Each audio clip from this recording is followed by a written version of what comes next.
యథాతథం శ్లోకం 14.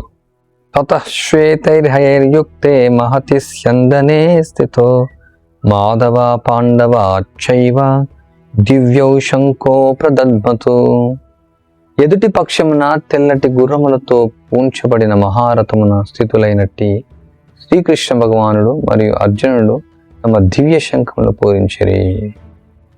సో ఇక్కడ ఇంతకుముందు కౌరవ పక్షమున ఉంటున్న వాళ్ళు పూరించారు. ఇప్పుడు కృష్ణుడు స్వయంగా అంటే తెల్లటి గుర్రములతో మహారథం శ్రీకృష్ణుడు అర్జునుడు దివ్య శంఖంలో పూరించారు. ప్రత్యేకంగా ఇక్కడ ఆ యొక్క రథం అర్జునుడికి అగ్నిదేవుడు ఇచ్చినటువంటి రథం. అది చాలా ప్రత్యేకమైనటువంటి రథం, మిరాక్యులస్ రథం అన్నమాట. సో అది విజయానికి ఒక సూచన అని చెప్పొచ్చు ఇందులో. అండ్ ఈ యొక్క శంఖ ధ్వని కూడా ఒక సూచన, విజయం తథ్యం. ఈ ప్రత్యేకమైనటువంటి ధ్వని, ప్రత్యేకంగా ఈ యొక్క శ్లోకంలో దివ్యమైనటువంటి శంఖాలు పూరించారనేసి ఇక్కడ వివరించబడ్డాయి. యోస్తు పాండుపుత్రాణం ఏషాం పక్షే జనార్దన. సో ఇక శ్రీకృష్ణ భగవాన్ యొక్క సాంగత్యం పాండవులకు ఉంది కాబట్టి తప్పకుండా విజయం అనేది సాధిస్తారు. జనార్దనుడు ఆయన, తప్పకుండా అనుకుంటారు.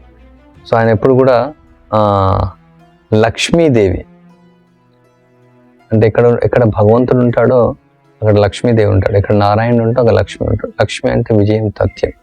సో అక్కడ కృష్ణుడే స్వయంగా ఉన్నాడు కాబట్టి లక్ష్మీదేవి అక్కడే ఉంటుంది.